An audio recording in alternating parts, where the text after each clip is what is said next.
most online coaches and business owners, they're using Instagram or social media in general as just like a social media page. And they're probably, posting content, creating content, living in their storylines. Like they're doing all this stuff, putting in tons of effort. And yes, they may be getting some views, maybe getting some comments or some engagement, but nobody's reaching out and they're not making a ton of money from whatever it is that they're doing. And the problem is not always the content. And that's where typically most people want to jump to, right? It's like they look at their metrics on content. They're like, oh, it's not doing very well. I need to change things up. In reality, like the problem is your page because there's no system behind it. And a social media page will just get attention, but when you have an actual conversion system, that will get you clients. And all of those things are really congruent. And so what I'm going to do in this video is I'm just going to show you exactly how to build a conversion system and a social media funnel from what you're currently doing.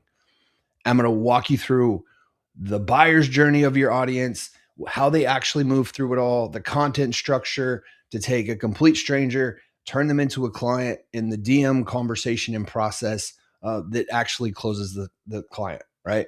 And like, if you stick around, like you're going to see the entire system. Now, before I like dive into the nitty gritty of everything, I want to do this first because I'm a big believer in social proof. I think social proof is everything, especially in the day and age of the online space. And so I want to walk you through just a few different things, right? I've been in the online coaching space a long time. If this is your first video of ever seeing me or your first time ever seeing my face, hello, nice to meet you. My name is Dustin Lash. I've been in the space since 2015.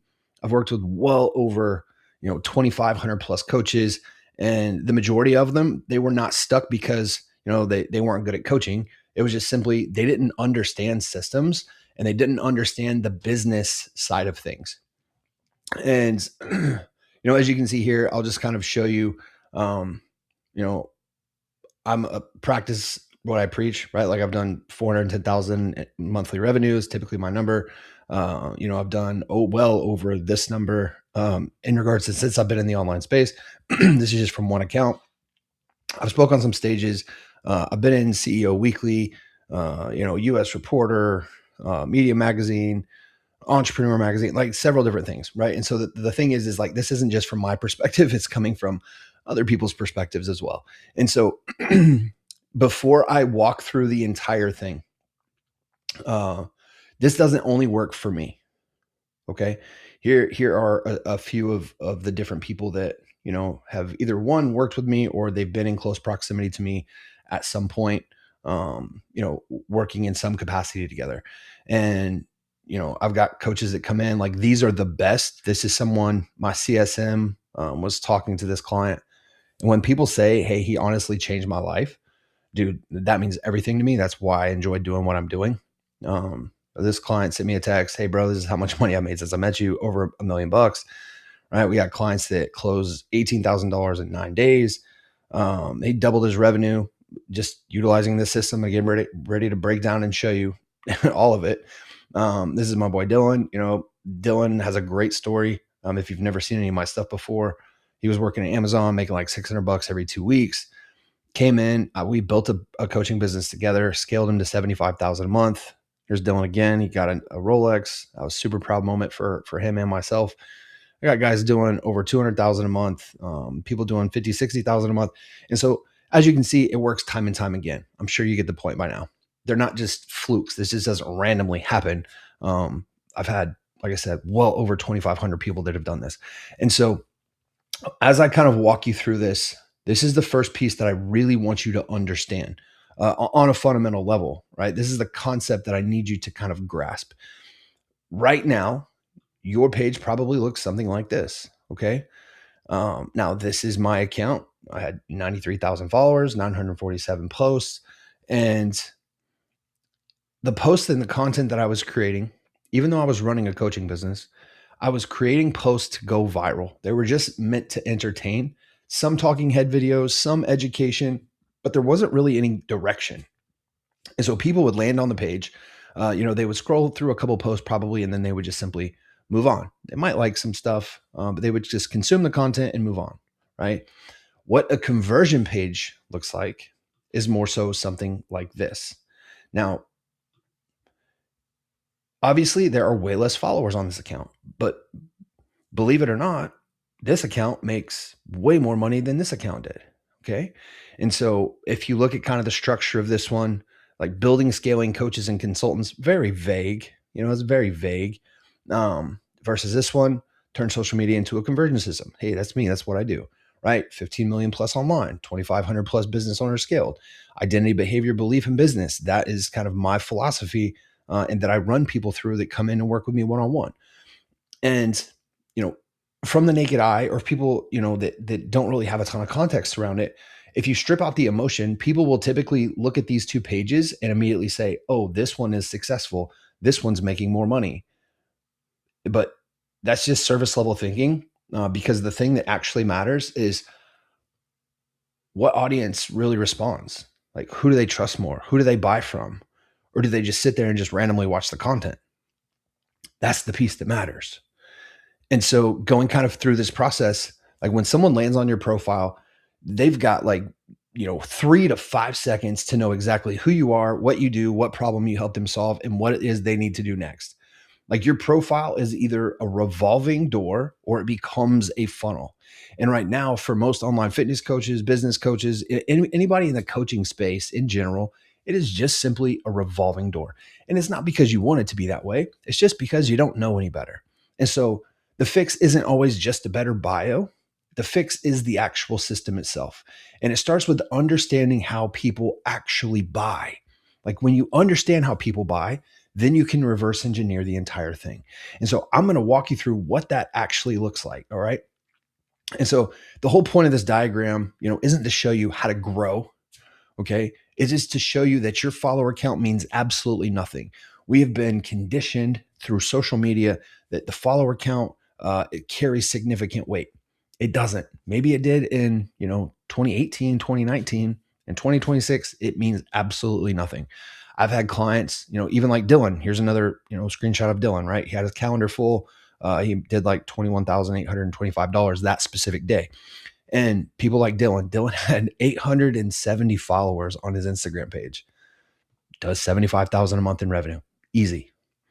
Now, I've had clients that have 200,000 followers and they make under $10,000 a month when they first started with me, right? And so it's just because they don't understand the system. And what the buyer's journey looks like is when you understand how people actually buy and the psychology behind it and what the buyer's journey actually is, then it's easy to reverse engineer it. But most people don't understand what that journey looks like. Most people just say, oh, I just post content, continually post content until somebody says, hey, can I buy your shit? That's not how it works. I wish it was that easy. It's just not how it works. There's a way that you have to create and indoctrinate people through the specific content that you create. And when you understand the type of content you create and the buyer's journey, then everything works in a sequential order to where now you have people reaching out to you, asking you specific questions about how you can help. What does it look like to work with you in closer proximity? What's your offer? Things of that nature. Okay. And I'm going to start this by saying something that, about, I think it was like 2022, 2023, Google had done a study, and, they said that we were headed into the trust recession. They were very accurate. And in order to take a complete stranger and turn them into a buyer, you needed 7 hours of content exposure, 11 touch points, and 4 locations. And so when you look at this in a whole sense, to take a stranger and have them consume 7 hours of content and 11 different touch points in 4 different locations, how can you create a content flywheel to minimize the sales cycle? That's what we did. And so when you understand the buyer's journey, I will walk you through exactly what that looks like. So there are multiple facets to a buyer's journey. I'm not going to explain everyone in great length. I just want you to understand the flow, because the flow is what is important. And so phase 1 is just simply your content, right? So I recommend posting 1 to 2 reels a day. Now, if you're brand new or you haven't been posting any type of specific content, then I would suggest, doing as many as you can, but at bare minimum, do 1. Okay. And so this is just typically awareness, right? This is where your ICP or your ideal client or your avatar, whatever you want to call them, this is where no one knows you. They just simply they see a reel or they see a post or something pops up as a suggestion or just on their feed, and they are not thinking about buying in any way, shape, or form. They're just simply watching because they just landed on your stuff. And so your job here is to just get them to follow. That is it. That is all you were trying to do with this specific type of content. And so this is what I would call top of funnel content. Okay. And so going through this, once we get them to see your content enough times that they decide, oh, this person is relatable to me. I like their style. And they hit the follow button. Once they hit the follow button, now we move to Instagram stories. Instagram stories is for nurture. Okay. And going through this process, we use our Apex method for Instagram stories, which is a very specific process that I'm not going to go into like great detail with. But as people follow you, now they start seeing you on their storyline. All right. And when they see you on their storyline, this is where they start understanding who you are, seeing more behind the scenes of your life, your day to day, just starting to understand the way you think and your philosophy. And now they've probably seen a few pieces of your content and they're starting to recognize your name, and they're beginning to just get curious about who you are, and you're building familiarity without asking anything in return yet. And so they go through, continue. I always say, we need a bare minimum of 10 stories a day just throughout your day-to-day stuff. If you're a fitness coach, I always suggest sharing whatever your routine looks like, whether it's, gym, cardio, macros, meal prep, just through your day-to-day stuff. If you have a family, throw some family stuff in there. Always kind of do some talking as well, because in reality, again, this is going back to psychology some, but there's a such thing called a parasocial relationship. Okay. And this is where content and you speaking and understanding how and learning how to articulate your words is very, very powerful, is understanding a parasocial relationship.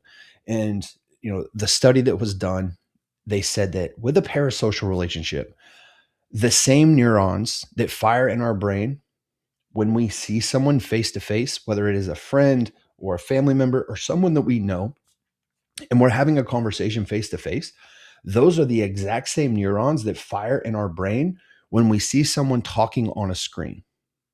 And so what happens is the more frequently we see that person, we start to build trust and we feel like we know them personally. This is why so many people feel like, movie stars and entertainers and influencers, like they feel like they know them, like they're best friends, because they see them so often through the screen.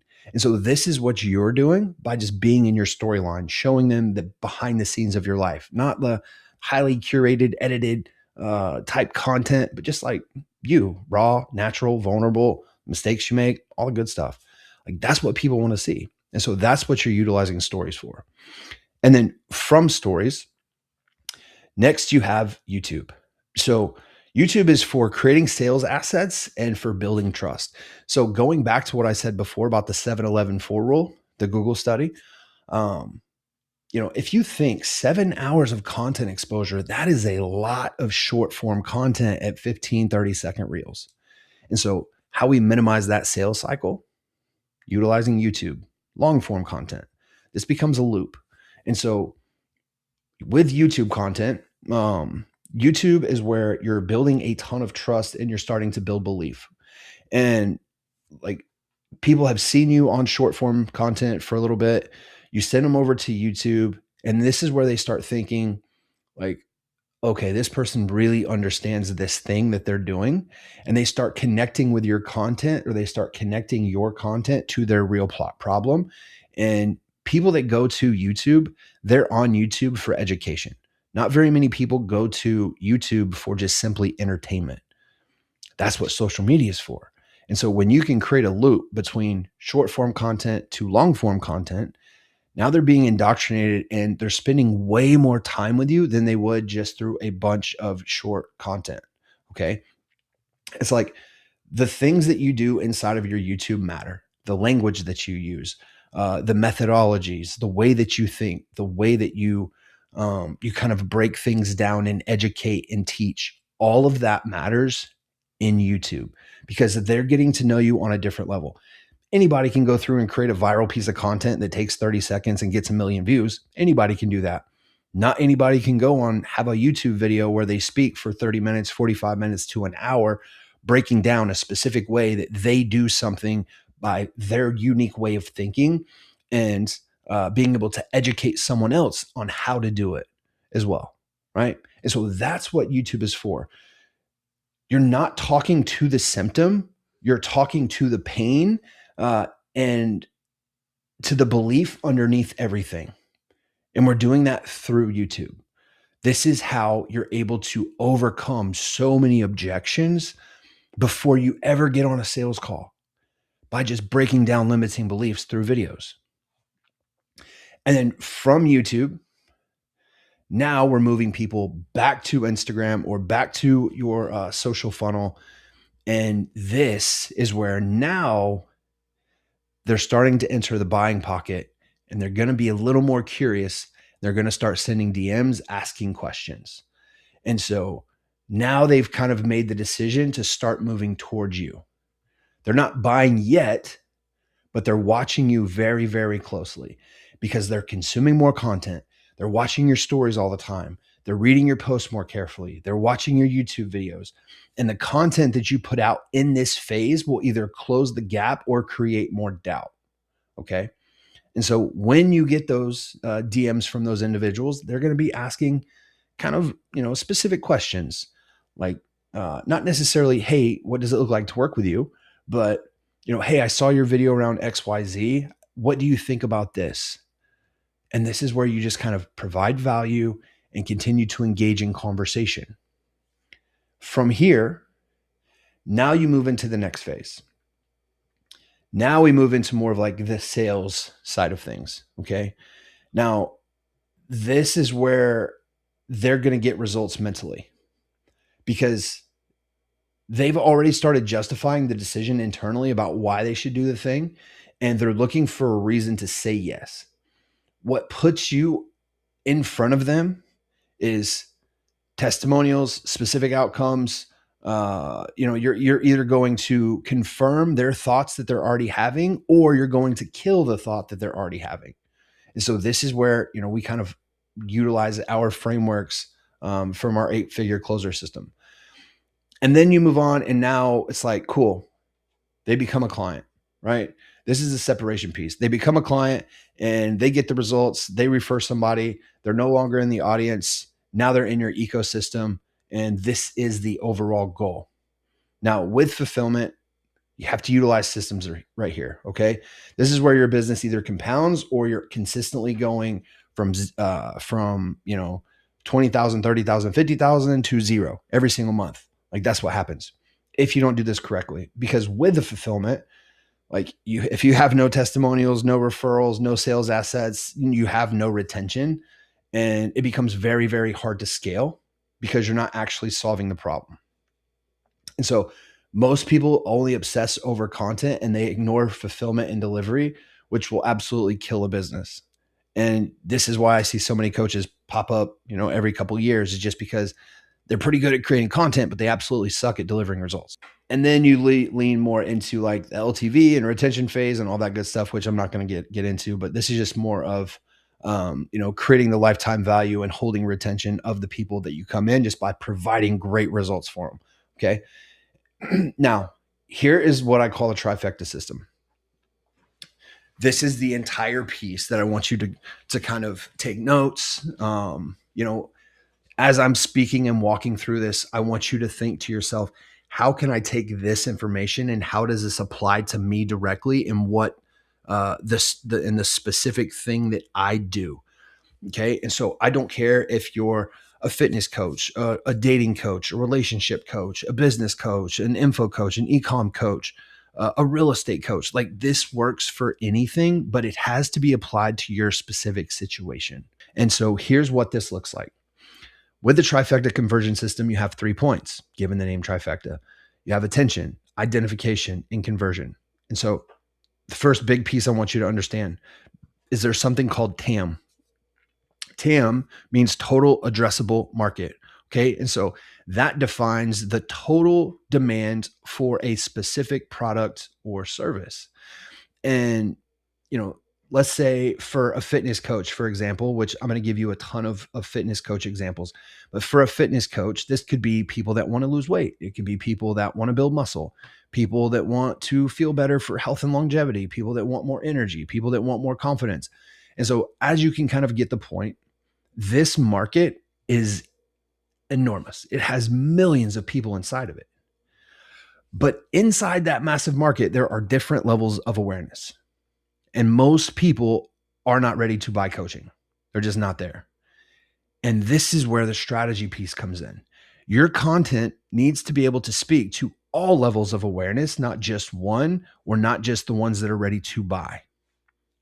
And so going kind of through this framework maps the entire buyer's journey out through these 3 stages, okay? These 3 types of specific content that I'm going to explain to you, each one serves a different person at a different level of awareness. And when you look at top of funnel content is simply has one job, and that is for attention. This content is designed for reach. It is not designed for sales. You're speaking to the broadest version of your market. Okay. Let me highlight that again. Your market. This isn't just any market. It is your market. Right. And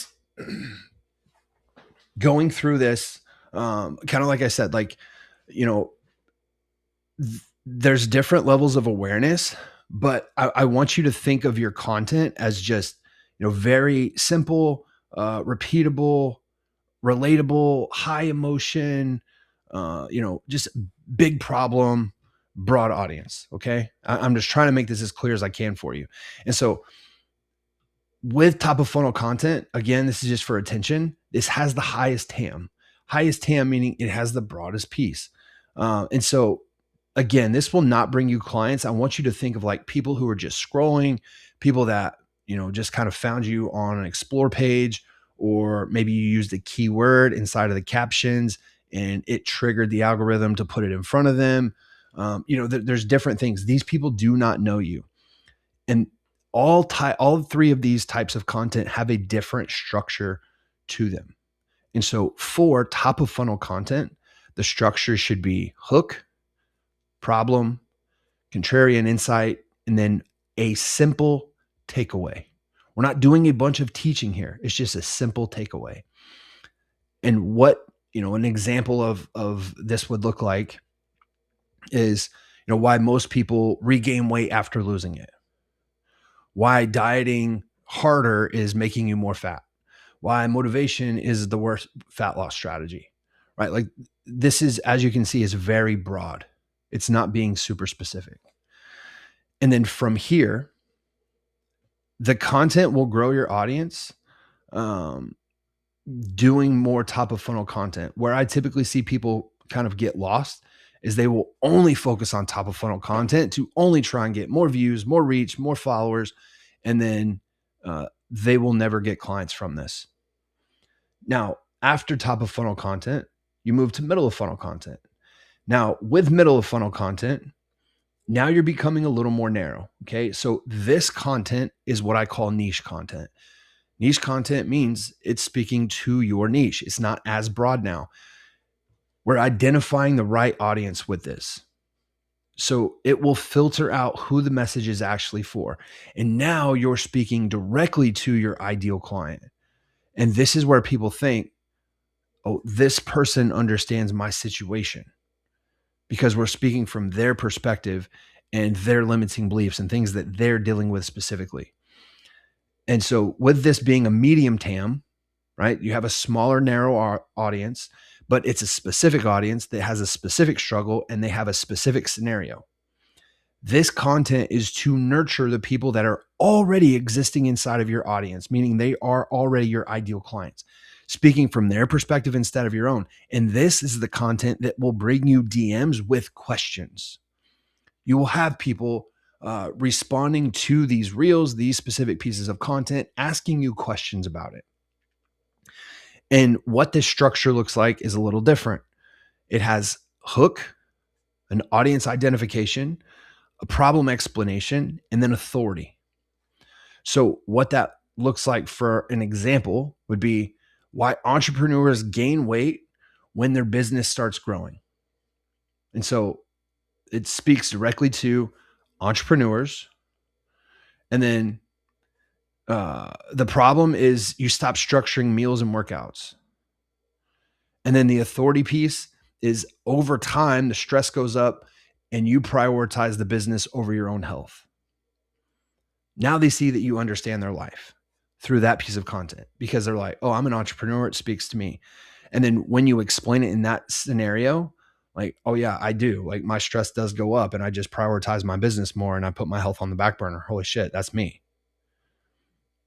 So now they lean in harder. When you go through and you do this, now instead of people who just want to lose weight, now you're speaking directly to your ICP, whether that is, busy dads, women over 30, online entrepreneurs, busy for professionals, real estate agents, crypto people, like whatever it is that you do. Again, this applies to your specific situation. And here's some examples, right? Like, so why busy dads can't lose weight even when they train. Why women over 30 struggle with fat loss. Why entrepreneurs gain weight when their business grows. These people will hear this and they're like, oh, that's me. Now, here's the piece that I want you to understand when creating this content. This is speaking to the pain and not the symptom. This is where a lot of people get this confused. We're speaking to the pain, the root of the problem, not the symptom itself. And when you use middle of funnel content, you're doing this to break limiting beliefs that they have subconsciously about the reason as to why they can't get the result. And so if you've taken sales calls, had DM conversations, had clients that dealt with the same stuff, all of that stuff is valuable information and data to curate a better point of connection to your audience, because you can now speak from their point of view to those limiting beliefs that those people had given you. And like I know fitness, I know info very, very well. So that's what I'm gonna give you for an example. And so like for me personally, myself, like with fitness, it's like everybody has the same excuse. Fitness is not rocket science.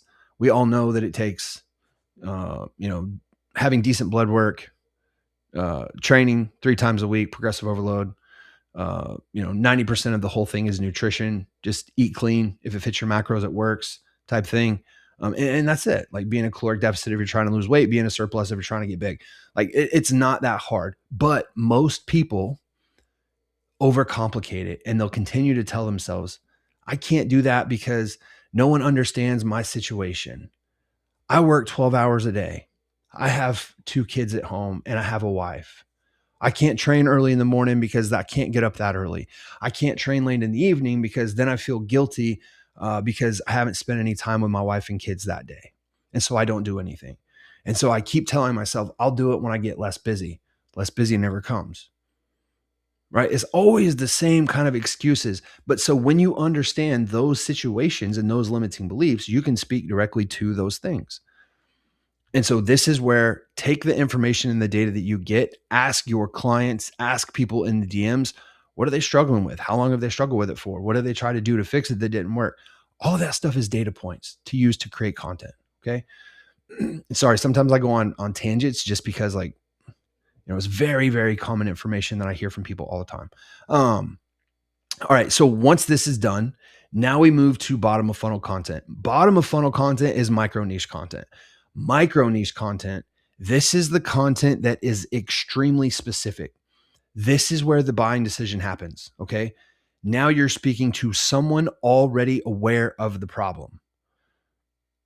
This has the lowest amount of TAM because it is so specific. And so this process is very oriented, it's detailed, It's results focused, proof driven. And now the viewer thinks this is the solution that I've been missing. And what the structure looks like now is hook, client scenario, method, and then the outcome. Bottom of funnel content is driven by social proof. And so, kind of an example of that would be my clients lose weight without having to do daily cardio. Most of them are running businesses and barely have any time to train. So we structure 3 days per week in 45-minute sessions. They lose weight while not having to skip meetings or live in the gym 5 days a week. Now, coaching is the solution for this person. Okay. So, all of this stuff being very social proof, results and insights into your coaching offer driven at bottom of funnel. This is the thing that will bring you DMs asking about your coaching. At this level, this is what will bring you those questions. What does it look like to work with you closer in proximity? What's your one-on-one offer look like? Do you help people in group, or they're just going to ask you questions about this stuff? This is the content that you need to double down on. And most people get this completely wrong in regards to the ratio. So here's kind of how I see this split: 20% top of funnel for grabbing attention, 50% for value and niche content, 30% from bottom of funnel and micro niche content. And you have to do this in this kind of order, because if you go too heavy right here, you will never get clients. You will just get views. If you go too heavy right here, then you will never get any sales, and you'll provide a ton of value. And if you go too heavy right here, your audience will never grow, and you'll always be talking to the same people all the time. Right. So, top of funnel content grows the audience, niche filters the audience, micro converts the audience. All right. So now we're looking at like the conversion side of things, because content brings them in the door, but the DM conversation is what actually gets them on the call or get cash collected. And most coaches either don't know how to start the conversation, they start it way too salesy, or they pitch too soon. And all of those things will either, one, burn the lead, or two, get you ghosted. Right. And so there are 5 phases in every DM conversation that it has to go through in a sequential order. And if you skip one, then it doesn't work out. You'll just get more objections if they do get on a sales call, or it's going to take a really long time. Excuse me. And so here's what this process looks like. The first piece is always send a voice note. Personalization is one of the most underrated sales tools. I don't know why people just overlook it, but always send a voice note, especially in the day and age we're in with mini chat and AI and appointment setters and all of this stuff. People's level of awareness has changed. 9 times out of 10, people will immediately assume that it is a bot, or it is AI, or it is a setter. And so when you send a voice note and they can recognize that voice and the paraphrasing that you use to all of the content that you've created before, they're like, holy shit, like this person it's really them. Like they sent me a voice note, right? They feel special. And so now they feel valued, they feel seen. Like that needs to happen. So always send a voice note. After you send the voice note, you just need to be very direct, and be specific, and ask, like, what's the goal that they're trying to accomplish? Simple questions, right? It's like, what is the goal that we're trying to accomplish? And we don't accept service level answers in the DMs. If you get a service level answer, do not move on. You did not complete that task. You need to dig deeper until you actually get to the root answer. And so, again, I'm going to use fitness. And so it's like, if somebody's like, oh, I just want to lose 20 pounds. It's like, okay. Can you be a little more specific? 20 pounds is pretty vague. Like, why that number specifically? Like, we're asking that for a reason, because what we're doing is we're actually uncovering the truth, because 9 times out of 10, people never give you all of the information unless you pry it out of them. But we're not asking in a threatening manner. We're asking in a concerned, I want to help you, I'm here to support you however I can manner. Like, that's the way we're approaching this. And so what's the goal? Once you get the goal, now we're going to dig into the pain. And again, no service level bullshit is tolerated. What are they actually dealing with? Like, what have they tried before that didn't work? How long has this been a problem? How long have they been trying to solve this problem for? You're not diagnosing, you're just simply listening. And we're going to let them show you what the wound is before you ever offer a solution. Think about it as like a doctor. Okay. When you go into, you go into a doctor to have a checkup, or if you have something going on, let's say you've got a cold and you go into a doctor, they're not going to say, I'm sick. And you go, okay, well, just take this medicine and this will be the thing, right? Like they don't do that. They're going to ask more specific questions. They want to know more than just the symptoms. And so as you start going through this process, this is what you're doing. We're trying to get all of the information we can so that we can make an educated decision on being able to prescribe them something that will help them get to the outcome that they want. And we have to ask questions. What have you tried that didn't work? What is the overall struggle? How long have you been struggling with it for? What happens if you don't get this fixed? Those are questions that we ask. Once we have all the understanding, now we can move on to the next thing. This is where we qualify. Now, if you're not getting a ton of DMs, if you don't want to qualify people, you don't have to. I like qualifying people due to the simple fact that I don't want to waste my time. I don't want to waste their time. This is a business at the end of the day. I'm not going to directly ask them, hey, can you afford my shit? I'm not going to say that. That would be just rude, and people will say no. You'll never, ever tell your price in the DMs either, because you will never get a client if you do that. It just does not work. And so this is where we always lead people to a call. Now, there's two different paths I'm going to approach this at, because if you're a B2C, if it's a B2C offer, if you're selling something like fitness, something to a normal everyday consumer, then you can always ask, what do they do for work? And if they ask, why are you asking me that question? Like, I'm just curious on your activity level. Do you travel? Like, I'm just wondering what lifestyle's like so I can kind of understand the situation better. And what they tell you that they do for work, just use your educated brain and say, okay, they make X amount of dollars. Is that person able to afford your service? You will be able to gauge it from that question. Now, if you're in a B2B situation where you're like a business coach, you're selling info, you're doing e-com, you're doing something like that, then I always ask at the beginning for goal, I would ask, what's your current revenue? Then you can gauge it. Now, I would ask this, like I have obviously a B2B offer as well. And I'll ask this in the qualifying stage because I have a threshold. Like I'm asking because one, like if you're doing $2,000 a month, I'm probably not going to work with you. And so I'm going to ask that firsthand. And then two, I've done this so long based on where they're at in regards to revenue and what they're wanting to do. I can understand the gap and be able to identify what the situation to fix it is way faster based on revenue. It helps me understand and kind of make the data point of where their level of awareness is. Okay. And so that's what I do during there. We're just checking two things, right? We're making sure they can afford it. We're making sure they're a good fit for the program. That's it. If the answer is no to either one, you don't book the call, and definitely just don't pitch in the DMs.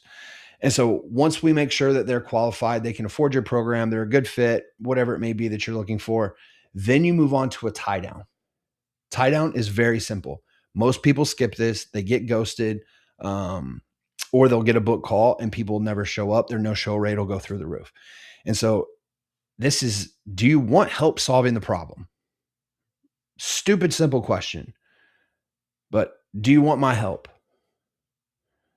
And if they say yes, great, move forward. If they say no, don't move forward. Just provide value or double down and ask more questions. You obviously haven't learned enough about their situation to make an educated decision or to diagnose or prescribe a solution for their problem. And then you lean into booking. Now, only when you have all of the answers to all of the questions above do you move forward by either one, sending your booking link, or two, continuing the conversation to use whatever your sales process is, right? Whether you're selling in the DMs, whether you're using like a PDF, whether you're doing sales calls, whether you're doing a webinar, like whatever it may be for your specific sales process. And now if you're sending a booking link, you have to treat your booking link like it's sacred. Okay. I see so many coaches that they undervalue what their booking link is. They'll put their booking link in their bio, or they'll immediately is like, hey, can you help me, blah blah blah. They'll just send their booking link. The booking link shouldn't be sent until all of those answers have been satisfied, and then they say that they want help. Then you can send your booking link, and as soon as you send the booking link, you're going to wait about 1 minute, and then you're going to say, cool, were you able to find a good time that worked? Okay. Or you can always say, did the link work? That way we can confirm it on my end. And the reason why we're asking this is to ensure that they are not creating lag. Because if you send the link and they move on with their day, they're doing work, they're doing whatever, they're just going to forget about it, right? Like the same reason why they don't go to the gym, the same reason why they don't do any other shit that they don't do, just because there's no urgency there. And so you create urgency by simply asking, hey, did the link work? What time did you book in for? That way I can make sure that I can confirm it on my side, right? Now, the other kind of golden rule, never book out more than 48 hours or it will increase the no-show rate and you're going to have way colder prospects when they get on the call. I keep my window at 48 hours. Well, 48 hours for the most part, 72 hours typically, just because like our calendar stays full for 3 days. But I do not like going out past that. If I do, I'm bringing on another closer so they can take those calls. Because if it goes past that, your call rate or your show rate is going to go from, having a 20% no show rate to like a 30 or 40% no show rate. And you're just going to have colder prospects that are harder to close. But this is a system, right? Like the buyer's journey, the trifecta content, DM conversion sequence, all of those things, when they're done correctly, like you will make 40, 50, 80, $100,000 a month if you do it right. And most coaches are like doing all of the things. They're just doing it in the wrong way. They're posting tons of content. They're trying to chase virality or get more followers. None of that matters. Like this gives it direction. And if you're like a coach or a business owner or anything of that nature, and you're trying to implement something like this, or you just feel like you're burned out and you don't really know what to do, like just shoot me a DM on Instagram, Dustin.Lash. Shoot me a DM. Like I run my DMs. It's not a setter or a bot or mini chat or none of the other stuff. And we can have a conversation. Like I have no hidden agenda. If I feel like there's a gap somewhere and I can provide value, I'll audit your account and I'll tell you where I would go with it if I were you. That way you can at least just build some momentum and stop wasting your time. So I hope this, made some sense. I hope you got some value out of it. That's just my main goal, but I appreciate it. I'll see you in the next one.